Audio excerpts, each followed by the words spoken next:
Pues aquí estamos en otra de las charlas, hoy acompañados con Antonio Soto, director del Grupo Verne, por la parte de data y demás. Pero bueno, si quieres presentarte tú mismo, te dejo ese honor. Vale, gracias, Jorge.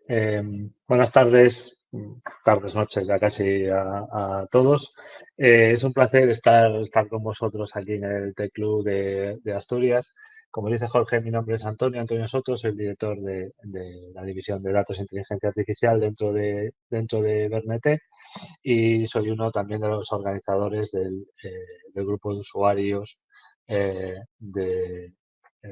Meetup que tenemos en Coruña. Soy gallego de La Coruña y, y ahí tenemos un grupo de usuarios para hablar alrededor de todo lo que tiene que ver con tecnologías de datos, fundamentalmente y básicamente alrededor de Azure, ¿vale? Entonces, empiezo ya, ¿verdad, Jorge? Sí, Comparto. dejé el enlace en el chat y ya te dejo todo esto para ti. Perfecto. Pues déjame. Vamos allá y os comparto aquí la pantalla. Perfecto.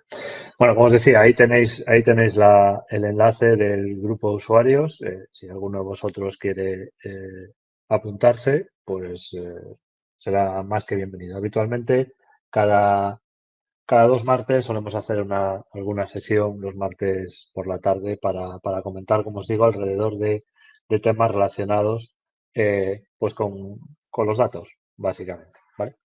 Hoy quería hablaros sobre, bueno, sabéis que llevamos ya desde el mes de noviembre y diciembre del año pasado, que es un boom hablar de ChatGPT y este tipo de soluciones, ¿no? Y me gustaría, bueno, pues primero contaros un poco lo que es, eh, qué hay detrás de la empresa de OpenAI y cómo aparecen este tipo de soluciones, qué pinta Microsoft en todo esto, que parece que está siendo el gran beneficiario desde el punto de vista económico de todo este boom y pues enseñaros también algún pequeño ejemplo de lo que vamos a comentar, ¿vale? Un poco la agenda, bueno, pues abierto evidentemente después a preguntas y a cualquier debate que queráis establecer, pues no se trata de que os suelte aquí ningún tipo de rollo, ¿vale?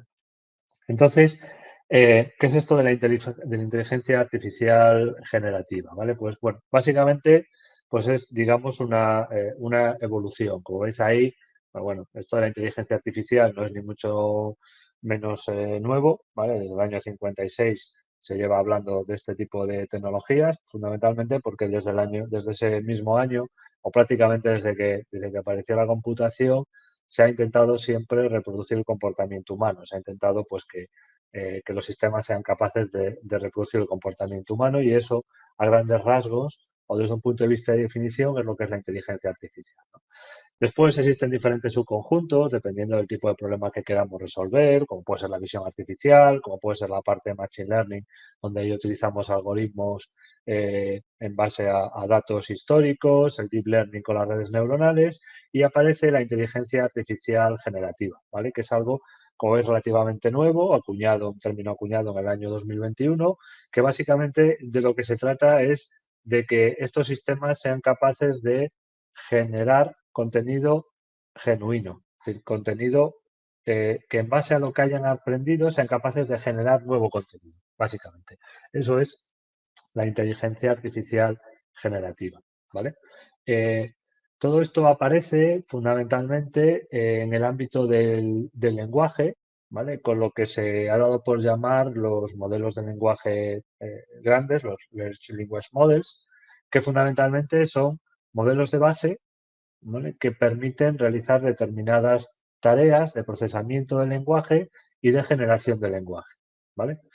Estos modelos están preentrenados con una gran cantidad de datos, ¿vale? Existe un artículo reciente hace un par de días del Washington Post donde hay bastante información de investigación sobre cuáles han sido los orígenes que ha utilizado la gente de OpenAI para entrenar sus modelos, ¿vale?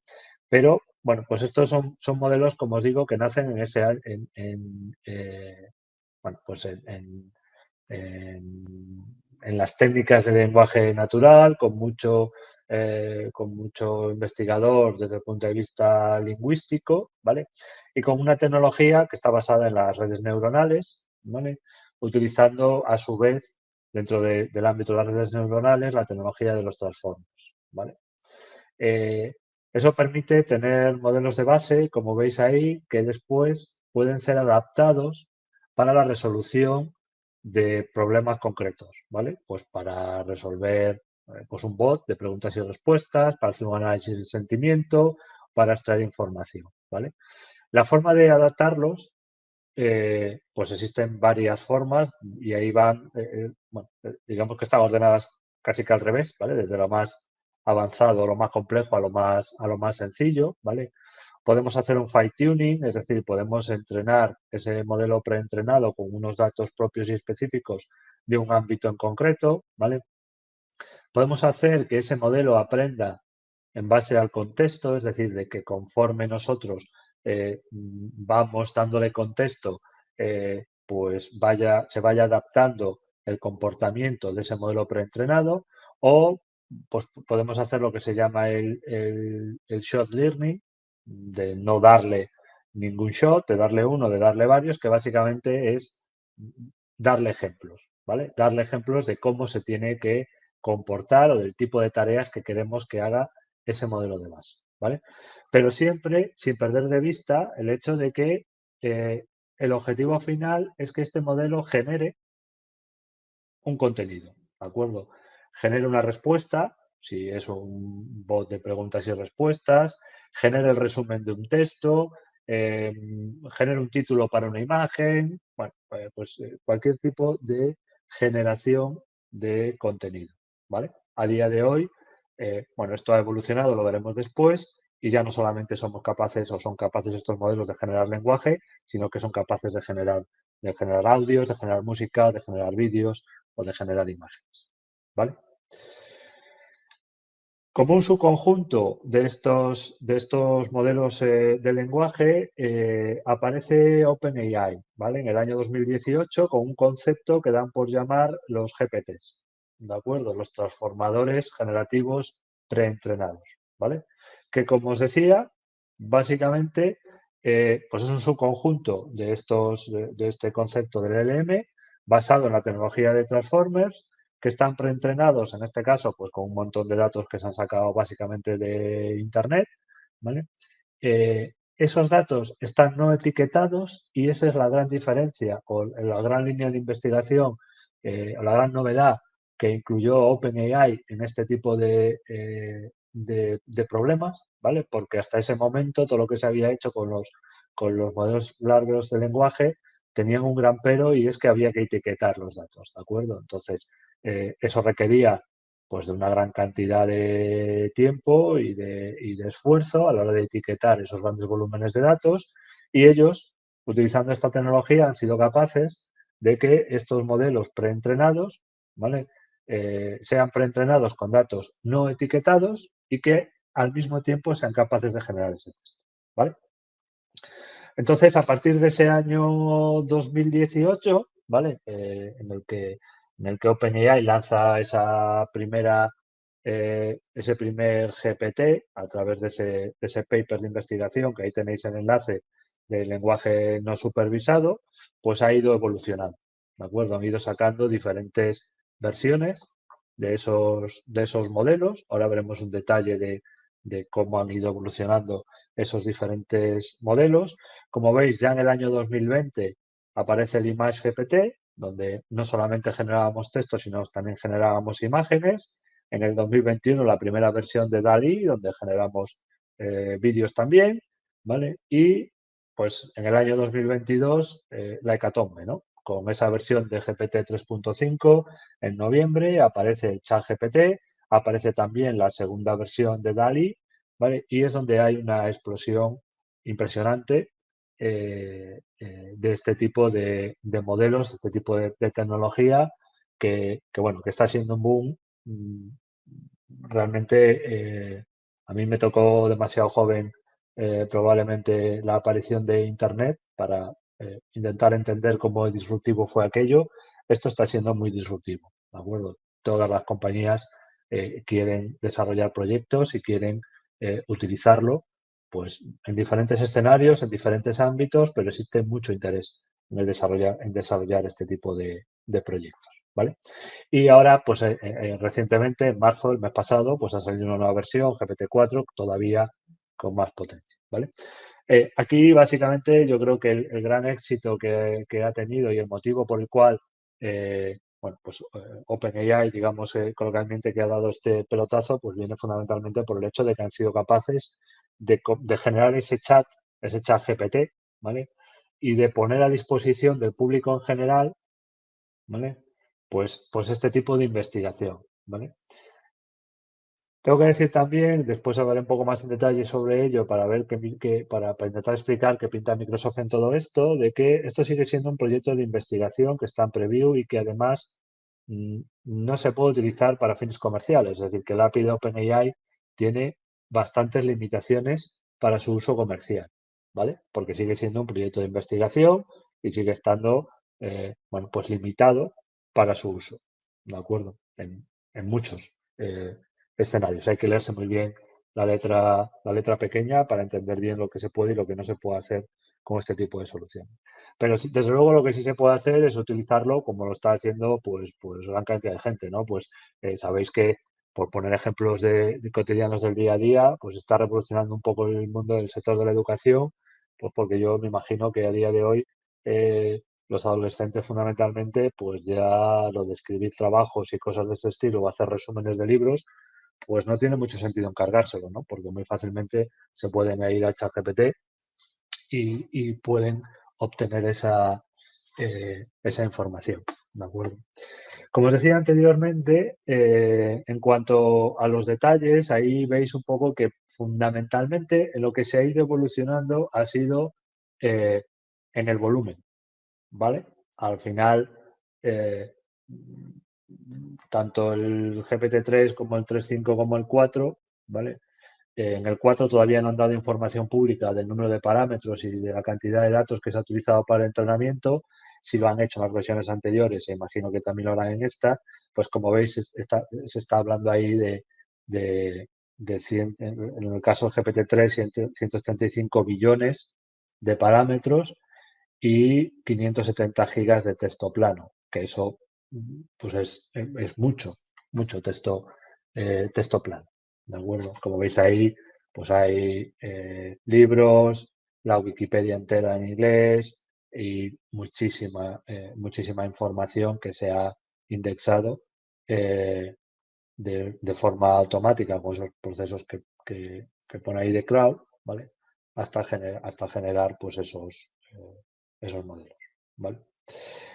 Otra de las novedades del GPT-4, aunque como os digo no existe mucha información pública todavía, es algo bastante reciente, es que no solamente acepta texto como entrada, sino que también acepta imágenes como entrada, ¿vale? Es una evolución bastante importante, ya no estamos hablando de generar imágenes, sino de que seamos capaces de poder pasarle una imagen al modelo y que él con esa imagen pues sea capaz de describirla, sea capaz de darle un título, sea capaz, bueno, pues sobre esa imagen de generar contenido, de generar nuevas imágenes, ¿vale? Etcétera, etcétera, ¿vale? Importante también, seguro que a poco que hayáis leído sobre él, bueno, pues seréis conscientes de ello. Estos modelos de inteligencia artificial generativa, como he dicho antes, el resultado de lo que me proporciona lo están generando ellos. Y no tenemos, ¿vale? Ningún mecanismo, ¿vale? Que no sea el chequeo posterior de saber si lo que me están diciendo es verdad o no es verdad, ¿vale? Porque es importante entender que esto no es una búsqueda, ¿vale? Fundamentalmente el objetivo de estos modelos es el de predecir la mejor siguiente palabra, ¿vale? Por eso yo le puedo preguntar algo hoy y preguntarle lo mismo mañana y su respuesta puede variar dependiendo pues de cómo realice yo esa pregunta, de si modifico una forma verbal, de si pongo comas o no pongo comas, pues dependiendo de eso, la respuesta pues puede tener matices diferentes, ¿vale? Y es reconocido también de que estos modelos tienen un problema que se conoce como el problema de las alucinaciones, y es que se inventan cosas, porque ellos no tienen ningún tipo de conciencia de lo que están diciendo, ¿vale? Insisto en que palabra por palabra, mejor dicho, token por token, que no es lo mismo que una palabra, no vamos a entrar en ese detalle ahora mismo, ¿vale? Ellos van intentando predecir cuál es el mejor siguiente token, ¿vale? En un contexto determinado de una frase o de una expresión determinada que le has pedido que genere, ¿de acuerdo? Y eso se lo puede estar inventando, puede no ser verdad, ¿vale? Bueno, está lleno Internet de ejemplos en los cuales pues ChatGPT se inventaba un montón de cosas, ¿vale? Eso lo han ido resolviendo porque al final ChatGPT no deja de ser una interfaz de bot por encima de un modelo de estos GPT y evidentemente ahí pues se puede agregar lógica, ¿no? Y entonces ya ahora ya empieza a decirte cosas como que está entrenado con datos hasta el 2021 y por lo tanto no puede predecir cosas que hayan ocurrido después, cosas sencillas como preguntarle quién ganó el Mundial de 2022, pues bueno, pues no era capaz de respondértelas, ¿de acuerdo? Pues porque no tenía esa información, estaba indexado con datos hasta el 2021, ¿vale? Y por lo tanto no era capaz de dar esa información cuando lo solucionaron. Al principio se lo inventaba y se inventaba un montón de cosas, ¿no? Y también habéis visto, por ejemplo, en que si tú le llevas la contraria, él cambia de opinión, ¿vale? O sea, te puede decir que 2 más 2 son 4, pero si tú le insistes en que 2 más 2 son 3, pues él acabará dando la razón de que son 3, ¿vale? Ese tipo de cosas las han ido puliendo, pero insisto en que no las han pulido en el modelo de base, porque es muy complicado con la tecnología que está utilizando pulir eso en el modelo de base, sino que en la capa que está por encima, que en este caso es interfaz de bot, es donde yo tengo que poner toda esa lógica y todos esos chequeos, ¿de acuerdo? Donde tengo que asegurarme de que no se me escapan, bueno, pues ese tipo de alucinaciones o de contenido, pues eh, que no viene al caso, ¿vale? Bien, entonces, ¿qué pinta Microsoft en todo esto? Porque, bueno, pues al final bueno, sabéis que se ha hecho famoso también el vídeo de Satya Nadella, el CEO de Microsoft, diciendo que habían puesto a bailar a Google eh, cuando integraron el chat GPT dentro del buscador, dentro de Bing, ¿vale? Porque bueno, pues van muy de la mano de OpenAI, ¿vale? Van muy de la mano desde hace tiempo, no, bueno, ahora os cuento un poco sobre los años, pero fundamentalmente indicar que realmente lo que pone Microsoft por encima de todo esto, digamos que es el producto empresarial, ¿de acuerdo? Un producto integrado dentro de arquitecturas empresariales y que además no es un producto de consumo. En ChatGPT, lo que os decía antes, cuando vosotros vais a la documentación, os dice claramente que pueden utilizar los datos que tú estás poniendo a ChatGPT para mejorar sus modelos. No así cuando lo hacéis vía el API, ¿de acuerdo? Cuando os conectáis contra el API de OpenAI, no es así, pero si utilizáis ChatGPT, que es un producto orientado a consumo para el usuario final, como os decía, y que gracias a eso es a lo que ha cogido gran tracción todo este tipo de tecnología, pues ahí sí esos datos se pueden utilizar para entrenamiento, ¿vale? Entonces, bueno, como os decía, esto es algo que viene de bastante atrás, del año 2019, cuando Microsoft firma ese partnership con OpenAI. De aquella nadie conocía OpenAI, nadie había oído hablar de GPTs, acababa de salir la primera versión porque recordar que nació en el 2018, esto no dejaba de ser un pequeño proyecto de investigación, ¿vale? Y en ese momento fue cuando Microsoft decidió entrar, ¿vale? A apoyar y a firmar ese partnership. Bueno, yo no sé si acertaron por casualidad o no, desde luego está claro, o el tiempo ha dicho, pues que acertaron, ¿no? Con aquel partnership que firmaron. Eso en el mundo de Microsoft no tiene ningún reflejo hasta octubre de 2022, donde aparece un producto del cual probablemente no hayáis ni oído hablar, que se llama Microsoft Designer, que básicamente está orientado a diseñadores y que es capaz de generar contenido, ¿de acuerdo? Pues es el primer uso que Microsoft hizo en un producto comercial de este tipo de tecnología, pero no es hasta noviembre, como os digo, noviembre del 22, cuando aparece ChatGPT y esto se empieza a hacer viral, bueno, cuando realmente se empieza a desarrollar toda esta integración, ¿vale? Ya en enero del 2023 aparece la primera versión de OpenAI ejecutándose dentro de Azure, ¿vale? Y además expanden ese partnership que tenían, convirtiéndose Azure en la nube preferente de OpenAI y realizando OpenAI todos sus entrenamientos y demás dentro de Azure, ¿vale? Y comienza realmente en el mes de febrero de este mismo año ya a aparecer integraciones en diferentes productos, ¿vale? Como os decía, dentro de Bing, dentro de Teams, dentro de Viva Sales, van apareciendo diferentes integraciones, ¿vale? Hasta, bueno, pues hasta el mes pasado, donde se anuncia toda la estrategia de Copilot, ¿no? ¿De acuerdo? Es decir, que creo que es un término bastante acertado. Básicamente, esta es una tecnología que te puede ayudar sobre todo y fundamentalmente ante el papel en blanco de generar determinado contenido, de generar determinadas cosas o de responder a determinados escenarios, ¿vale? Pero es un copiloto. Al final el que tiene que conducir es el usuario o es la lógica del proceso de negocio que nosotros queramos implementar, ¿de acuerdo? Entonces, bueno, básicamente quería centrar un poquillo el escenario desde cuándo aparece Microsoft en la ecuación y qué es lo que agrega aquí, ¿no?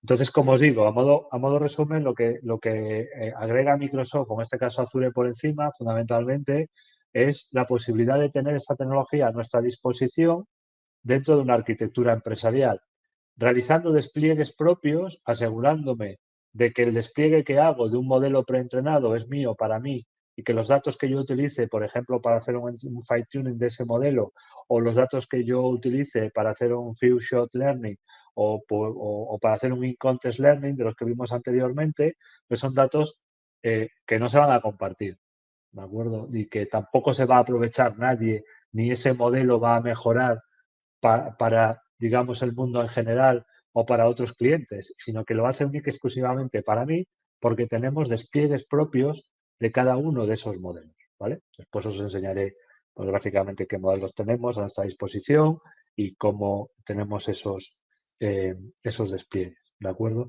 Y evidentemente también todo lo que hemos visto con la integración de que, bueno, pues está siendo un boom la cantidad de productos Microsoft que van incorporando este tipo de funcionalidades, ¿no? Aparecerá también en Microsoft 365 y, bueno, al final imagino que la mayor parte de productos de consumo pues estarán dotados de determinada inteligencia que será basada o que estará basada en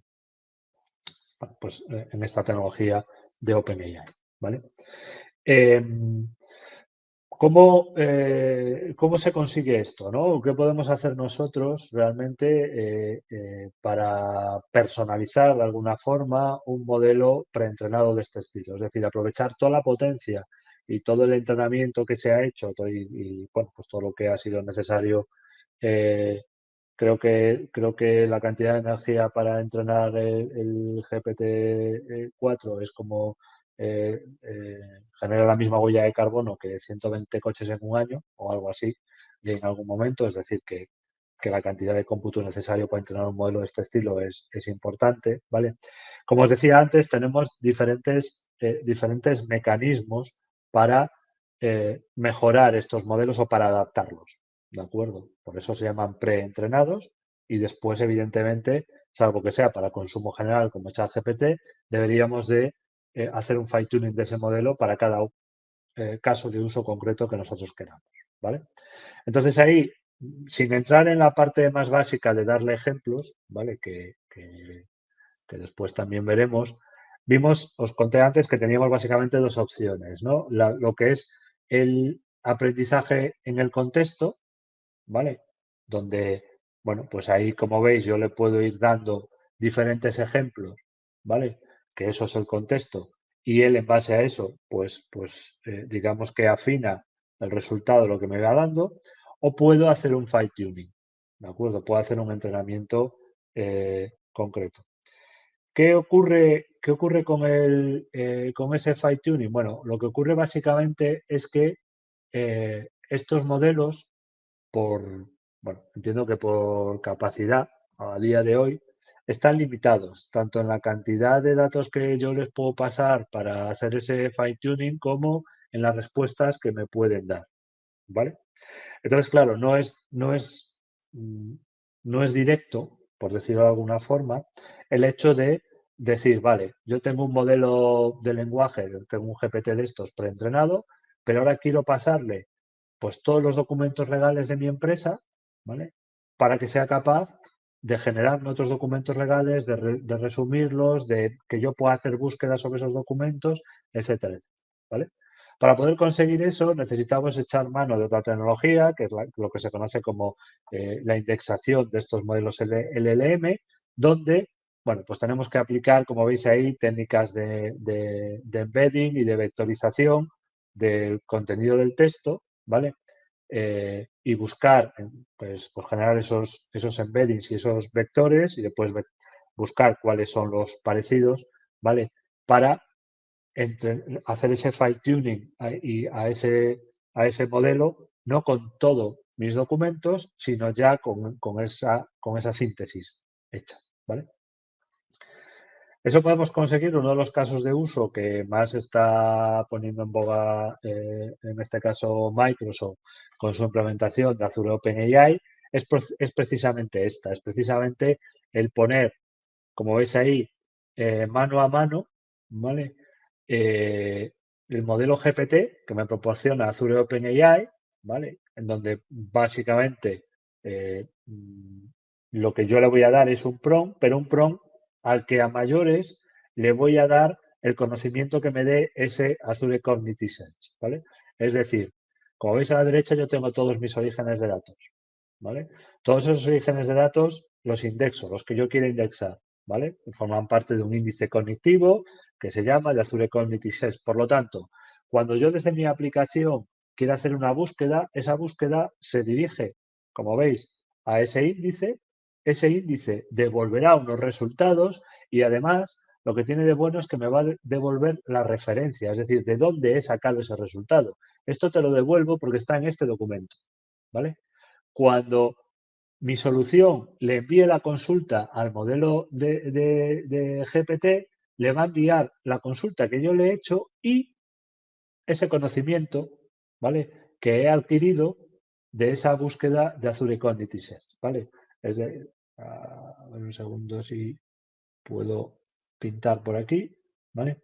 Como os decía, pues esto sería la primera fase en la cual yo genero este conocimiento, lanzo la consulta, genero ese conocimiento y después lo que le paso al modelo generativo es el prompt que haya puesto el usuario más ese conocimiento, ¿vale? Eso, bueno, este es un diagrama más alto nivel, después tenemos aquí más abajo de nivel cómo podría funcionar, donde ya, pues bueno, aquí cogemos datos no estructurados, pasamos por OCRs, hacemos splits, pero al final de todo esto tenemos una arquitectura muy parecida. Aquí digamos que está más detallada y estamos generando, bueno, pues más información o más conocimiento, digamos que aquí nos quedamos en este conocimiento de forma genérica y aquí estamos entrando en el detalle de cómo generar ese conocimiento con las frases clave, ¿vale? Con el enriquecimiento de documentos, etcétera, etcétera, ¿vale? Y pues esos servicios cognitivos al final, ¿de acuerdo? Son los que apoyan a esa búsqueda de OpenAI para dar el resultado, ¿vale? A ese usuario final, ¿vale? Entonces, como veis, pues se abre un mundo de poder utilizar toda esa capacidad de generación que tiene este tipo de modelos GPT, ¿de acuerdo? Basado en nuestros propios datos, ¿de acuerdo? Conceptualmente hablando es eso, el detalle técnico no es sencillo por toda esta parte de los embeddings, la vectorización, etcétera, etcétera, que es necesario realizar para eso, ¿vale? Eh, pero es posible a día de hoy, ya es posible a día de hoy, ya existen, bueno, pues aceleradores, en este caso esta imagen es la de un acelerador de Azure OpenAI que podemos desplegar con un clic de botón toda esta infraestructura dentro de nuestra suscripción de Azure y comenzar a trabajar en este tipo de escenarios, ¿vale?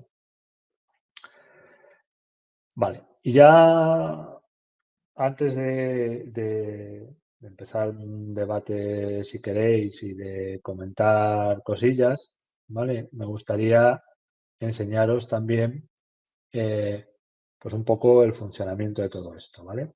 Dentro de-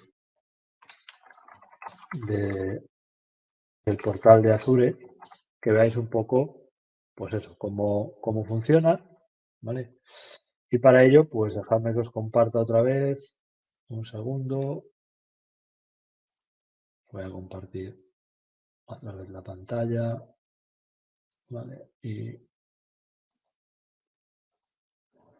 voy a compartir esta pantalla 2. Perfecto. Ok. Y vale. Entonces, aquí, bueno, lo que tengo, pues un grupo de recursos en Azure donde me he generado un recurso de OpenAI, ¿vale? Hasta aquí nada más que buscar OpenAI en el portal de Azure y desplegar, ¿vale? Una vez estamos aquí, pues ya tenemos que empezar, bueno, tenemos evidentemente la forma de acceder por código vía el API, pues es básicamente este es el endpoint y aquí están las claves del API, ¿vale? Y después lo que tenemos es que hacer los despliegues de los modelos.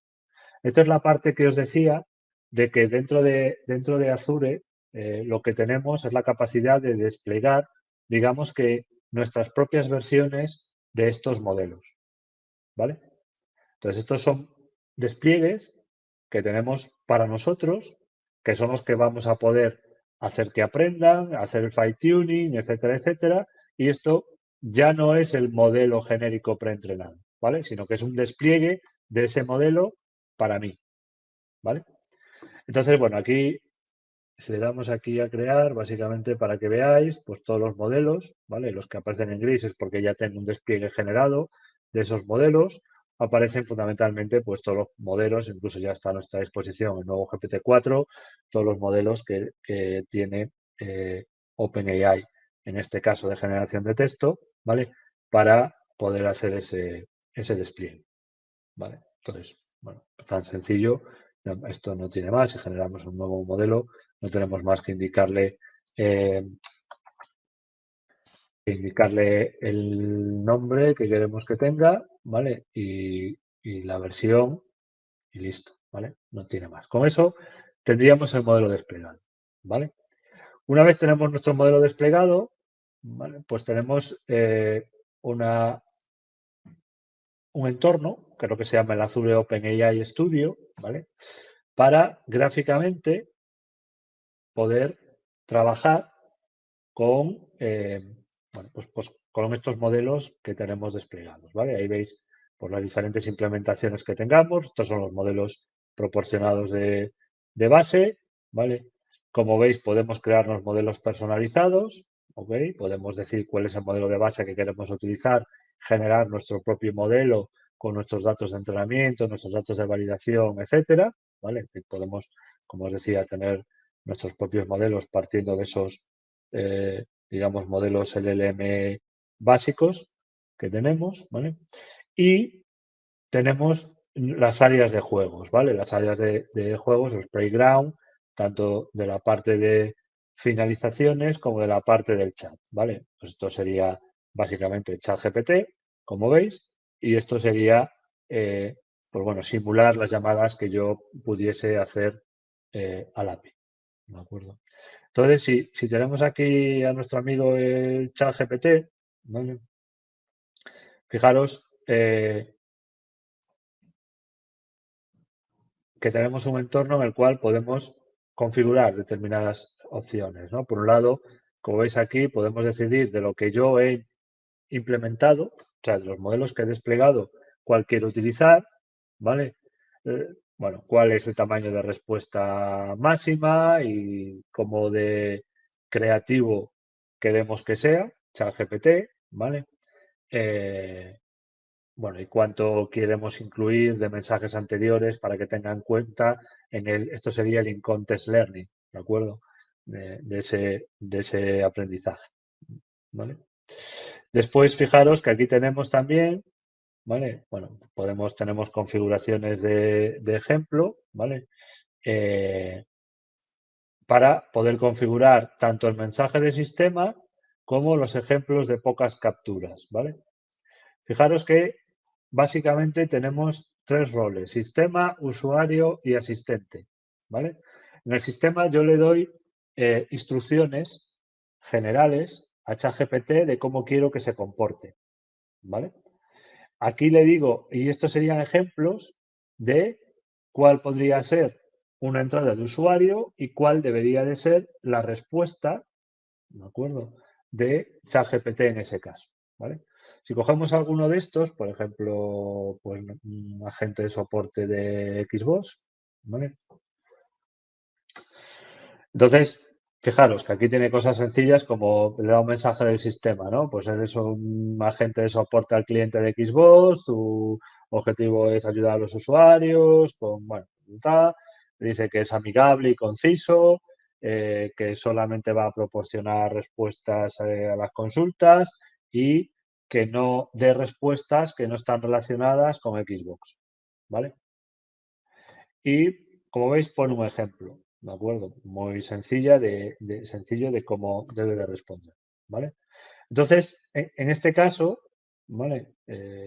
Bueno, pues tendríamos un bot en el cual yo ya le estoy dando instrucciones de cómo quiero que se comporte, ¿vale? Que sea conciso, que sea amigable y demás, ¿vale? Y bueno, y como veis, un ejemplo concreto, ¿vale?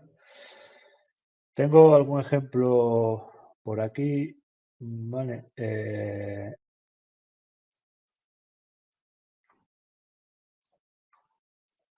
Vamos a ver, dejadme un segundo, ¿vale? Bueno, pues veréis que poner ejemplos en español y demás, por no poner más escribir todo esto, vamos a borrar el ejemplo, ¿vale? O mejor, un segundo, si no voy a estar cambiando el que viene por defecto. Ahí lo tenemos, ¿vale? Entonces, le voy a decir pues, que es un asistente comercial cuyo objetivo es interactuar con clientes interesados en paneles solares para ayudarle a entender los beneficios de la instalación, resolver dudas sobre el proceso, ayudar a presupuestar la instalación. Si el cliente pregunta por una instalación de paneles solares, debes de guiarle por el proceso para entender cuántos paneles necesitará y de qué tipo. No recomiendes, perdón, ¿vale?, que el usuario contacte con un instalador porque también ofreces la instalación de paneles, ¿vale? Entonces, fijaros que con unas simples instrucciones, ¿vale? Si yo empiezo a interactuar con este bot, ¿vale? Fijaros que ya me está preguntando si estoy interesado en la instalación de paneles solares, ¿vale? Entonces, pues yo que sé, voy a decirle sí, quiero ver qué opciones tengo para mi casa. Fijaros que me está preguntando ciudad, ¿vale? Pues,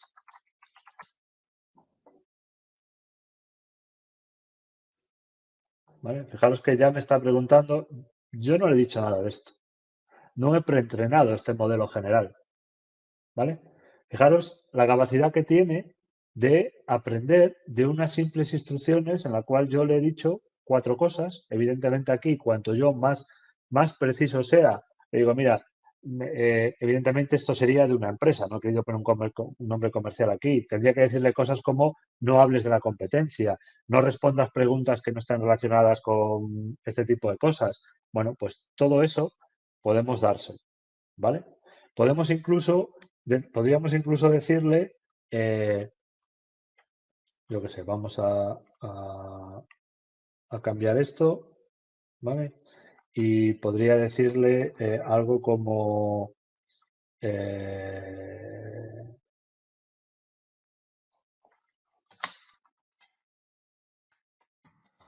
esto de aquí, que también tengo por aquí copiado, escrito ya para no, ¿vale?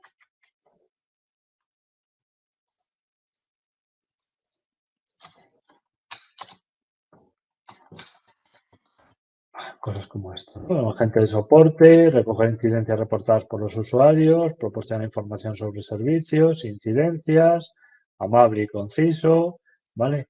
Y fijaros que aquí le voy a decir que la conversación debe de guiar al usuario a registrar paso a paso una incidencia con los siguientes datos, ¿vale? Entonces, bueno, yo puedo guardarme estos datos, ¿vale? Evidentemente inicio una nueva sesión de ese chat y ahora podría decirle cosas como, bueno, pues eso, ¿vale? No me funciona la nevera. ¿Vale? Claro, es que empieza a obtener más detalle, ¿no? ¿Vale? Vale.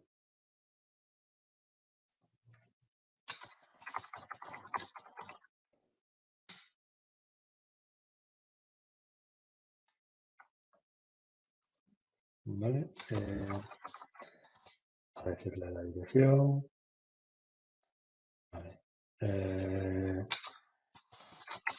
Está en la cocina. Fijaros cómo me va preguntando cosas, ¿vale?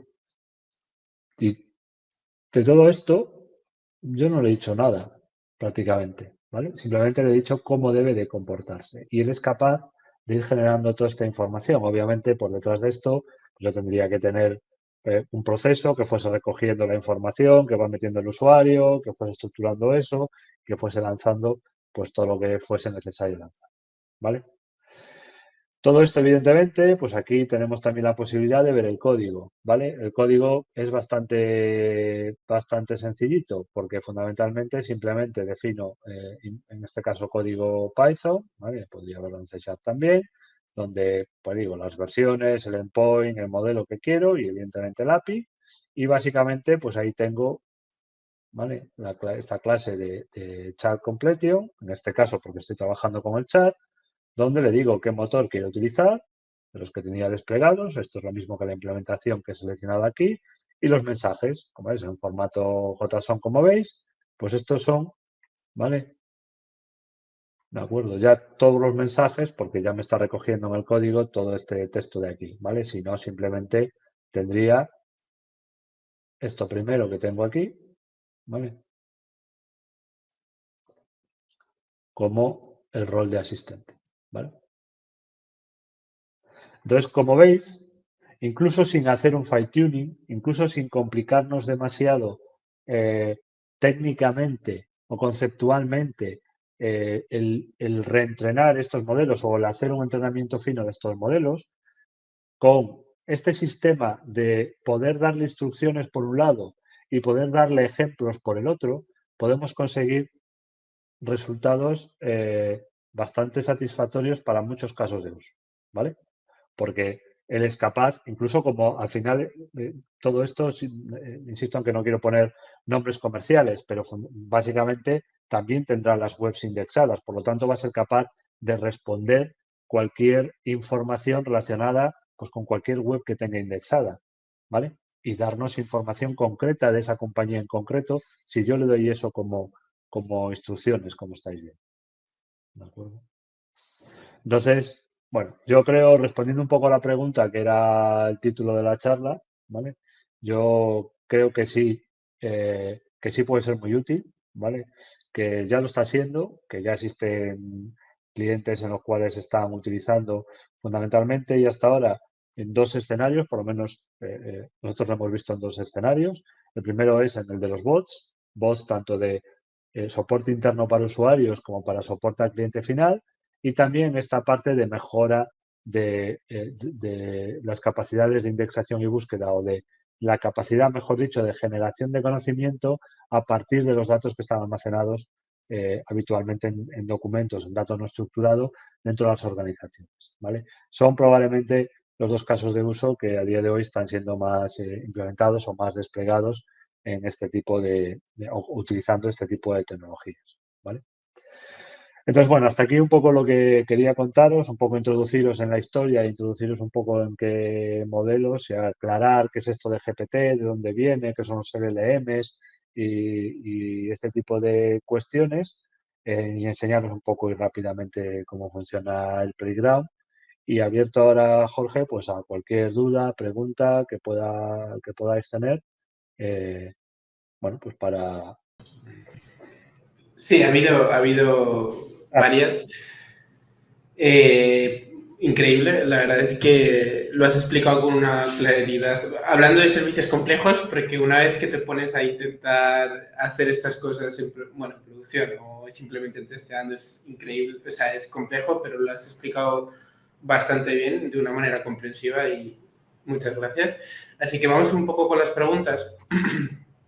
Eh, bueno, te leo directamente.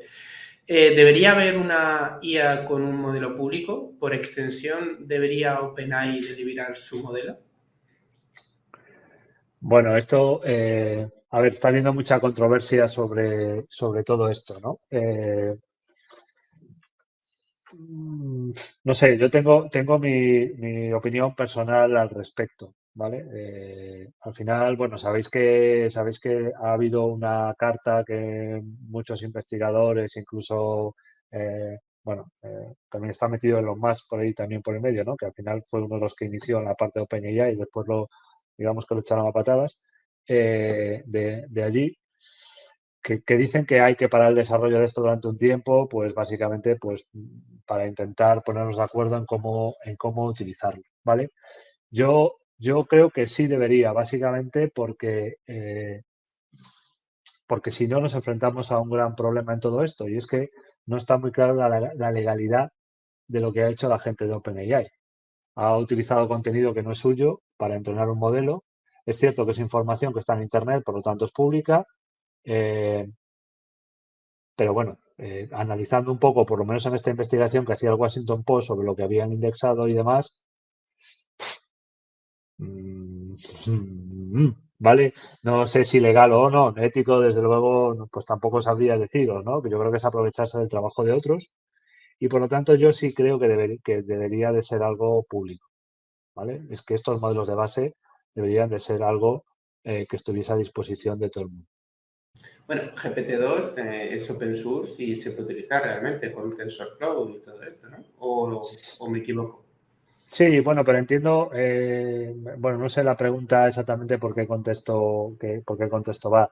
Eh, las versiones antiguas sí lo son, ¿vale? Lo que pasa que el funcionamiento de GPT-2 no es igual que el de GPT-3, y mucho Ah, menos que sí, el de claro. GPT-4, ¿vale? Entonces, eh, bueno, Bueno, saltamos a otra si quieres. Mira, Lucía Revuelta dice, bueno, hola Antonio, tengo una pregunta. Simplemente limitando en el prompt que no te hable sobre un tema específico, ¿es suficiente para restringir las respuestas del chatbot? sí, tú le dices, pero además con cosas como os decía antes, no nombres a la competencia, ¿vale? Y él interpreta lo que es la competencia de tu compañía y no te nombra a otras empresas de la competencia. Evidentemente, con algo tan genérico como eso que estoy diciendo, se le pueden colar cosas, ¿no? Porque la interpretación que él puede hacer de lo que es competencia o no es competencia, basándose en los datos con los que haya sido entrenado, pues probablemente hayan aparecido empresas posteriores. Bueno, pues son escenarios que él no puede tener cubiertos, ¿vale? Pero por norma general, no me acuerdo si nos molestamos. Ahora está, bueno, yo creo que es más bluff que otra cosa, ¿no? Pero está apareciendo ya artículos que hablan de un nuevo rol, de un nuevo trabajo, que es el ingeniero de consulta, el prompt engineering, que son las personas que saben darle estas instrucciones y cómo preguntarle cosas a un modelo de este estilo, ¿vale? Bueno, yo no sé si eso llegará a ser un rol concreto, pero desde luego el tiempo que nos pasemos afinando esas instrucciones, ¿vale? Pues es tiempo que va a merecer la pena después en la calidad de las respuestas de ese modelo. Pero sí es tan sencillo como he dicho, ¿eh? No, hay muchas ofertas ya de prompt engineer, así que es gracioso, pero bueno. Sí. Esto era un poco, profundizando en la pregunta, era lo que tú decías, ese filtro que no se puede hacer en el modelo base, pero sí que se puede hacer un poco en la capa superior, ¿no? Un poco ese roto para disposición, o no. Me gusta el concepto de copilot, ¿de acuerdo? Es decir, me gusta que evidentemente es algo de lo que no nos podemos fiar a ciegas, ¿vale? Insisto, porque está generando, porque las alucinaciones están ahí y por lo tanto, efectivamente, debería de haber una capa posterior que haga determinadas comprobaciones. ¿De acuerdo? Claro. Y bueno, aquí hay dos preguntas que he hecho yo ahí en el chat indiscretamente. Un poco en relación a esto era que si no se puede usar para fines comerciales, según he entendido, y nosotros tenemos estos chats que, por ejemplo, intentamos implementar un asistente virtual haciendo un fine-tune, o sea, metiéndole los datos de la competencia y demás, ¿se podría poner en producción o realmente tendrían o no es un producto para poder utilizarlo, por lo menos actualmente? A ver, si estamos hablando de lo que es OpenAI en sí, yo el problema que le veo a eso además es que no puedes hacer un despliegue tuyo, el despliegue es público, te conectas a un API, etcétera, etcétera. Por lo tanto, yo no pondría personalmente nada, aunque se pudiera en producción, tirando de un API así, ¿vale? En el caso de Azure OpenAI, tenemos despliegues nuestros y ahí sí tenemos nosotros el control y ahí sí podemos poner eso en producción, ¿vale? Pero ya existen alternativas a eso. Si la gente de Databricks acaba de sacar algo que se llama Dolly, ahora se ha puesto de moda en este mundo llamarle con nombres de animales. Tenemos Llama, tenemos el Dolly, tenemos modelos de ese estilo y han sacado un modelo open source, ¿de acuerdo? Que ellos dicen que, que tiene el mismo rendimiento que el GPT 3.5 Turbo, que era lo que tenía ChatGPT. ¿Vale? Y ese es open source. Y ese sí, ahí sí tenemos un modelo con la misma tecnología, ¿vale? Está por ver si con las mismas prestaciones o no, es algo bastante reciente, pero con la misma tecnología que tiene la gente de OpenAI. Entonces hay alternativas para poder poner esto en producción de una forma controlada y dentro de nuestra propia infraestructura, teniendo en cuenta que cuando estamos en el cloud, la infraestructura nunca es 100% nuestra. Claro. La verdad es que esto también no he podido observar, o sea, no, he tenido como una comparación con el entorno de Google, cuando estás con TensorFlow probando cosas. Sí que es verdad que yo no tengo mucha experiencia, pero es un tanto parecido todo lo que están intentando montar con OpenAI y Azure. Creo que están intentando ser una competencia directa, ¿no? O sea, porque ese mundo de datos que antes lo tenía Google, ahora... Bueno, es lo que os decía antes, ¿no? Que a mí me pareció, vamos, una chulería, quizá un poco excesiva el vídeo de Satya Nadella diciendo que habían puesto a Google a bailar, ¿no? Porque lo que era capaz de hacer Bing ahora con el chat GPT integrado, la verdad es que hace cosas brutales, es decir, que le abres un PDF en el navegador y le dices resúmeme el PDF y te resume el PDF, que son cosas, bueno, que efectivamente tienen su aquel, ¿no? Pero sigo insistiendo. Para mí es un poco comparar peras con manzanas, porque yo cuando hago una búsqueda en Google o cuando hago una búsqueda en cualquier buscador, eh, evidentemente puedo estar indexando cosas que no sean verdad, pero sé de dónde viene lo que me está respondiendo. Y estos modelos se lo están inventando, lo están generando. Por lo tanto, la fuente, pues bueno, no sabemos cuál es. Y eso en muchos escenarios pues puede ser un problema.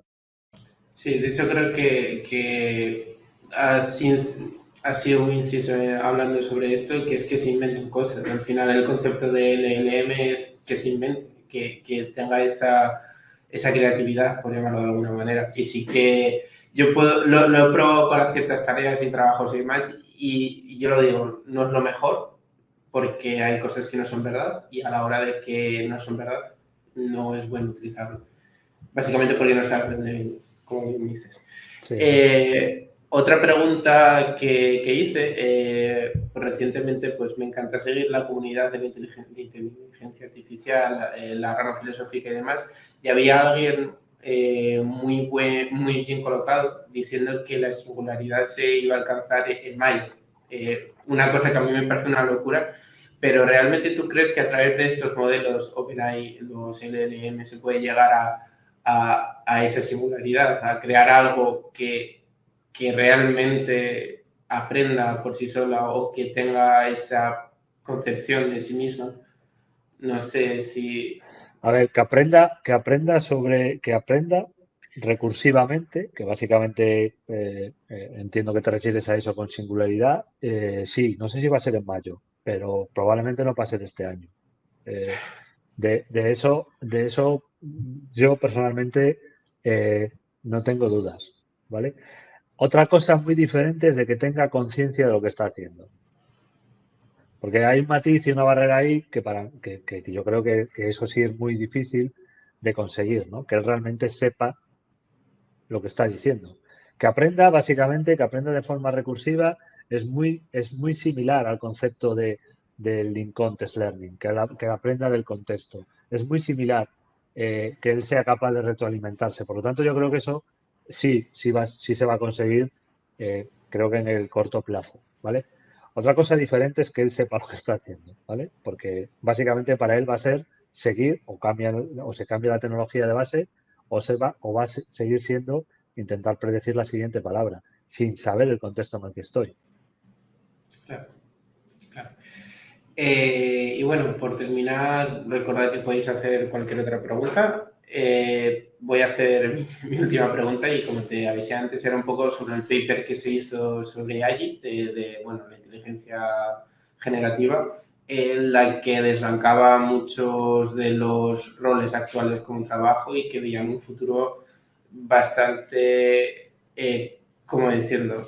No negro, pero sí que un poco mal para ciertas profesiones.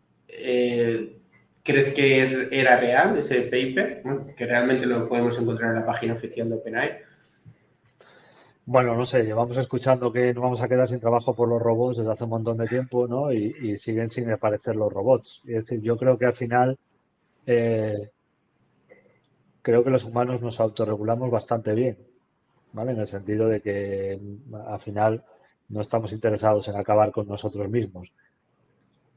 Y además te digo otra cosa, o sea, yo sí creo que tenemos tecnología, no solamente esta, que en general tenemos tecnología lo suficientemente madura como para automatizar muchas cosas y sustituir muchos puestos de trabajo, ¿vale? Es cierto, también es cierto, o creo que es cierto, de que no tenemos capacidad para llevarlo a cabo. Es decir, no tenemos talento preparado para poder desplegar este tipo de proyectos, para poder integrarlos. Es decir, no lo tenemos, por lo tanto, no lo tenemos, pero ya no hablo en España, es decir, no existe a nivel mundial. Y por lo tanto, aunque se quiera correr mucho en esto, no va a ser posible correr tanto como se quiera correr o tanto como la tecnología nos permita correr, ¿vale? Y después está la otra parte que comentaba anteriormente de la parte ética y la parte legal. Eh, bueno, pues eso tarde o temprano habrá que revisarlo, ¿vale? Porque tanto desde un punto de vista ético como desde un punto de vista legal, de quién es el contenido que generan estos modelos, quién tiene la propiedad intelectual de este contenido, quién se hace responsable de lo que diga el cacharro, ¿no? ¿Me explico? Quiero decir, Que, bueno, que ya ha habido sentencias diciendo que no puede haber copyright sobre elementos generados sobre inteligencia artificial en Estados Unidos, que eso aún no ha saltado el charco. Pero bueno, sí que hay muchos debates abiertos. Recordad que este vídeo estará grabado en YouTube, que podéis seguir haciendo preguntas. Nosotros ya vamos a saltar a la última diapositiva, que básicamente es hablando sobre la asociación y cómo podemos colaborar. Básicamente recordaros que nuestra asociación tiene una cuota de 20 euros al año. Si estáis interesados podéis escribir a jd@techclubasturias y recordar que gracias a esto hacemos estos contactos, todas estas charlas y que nuestro gran afán es compartir este conocimiento e intentar fomentar esta sabiduría colectiva, ¿no? A través de este expertise y, bueno, sin decir palabras, básicamente conectar con profesionales que quieran y que tengan ese gustillo por la tecnología. Así que si quieres añadir algo más, Antonio, recordar que él tiene el grupo de Coruña, lo he dejado en los enlaces al principio y estará en el vídeo, ¿vale? nada, por mi parte, un placer haber estado con vosotros hoy y de colaborar en vuestra causa, ¿vale? Bueno, así que nada, muchas gracias y hasta otra. Venga, hasta otra.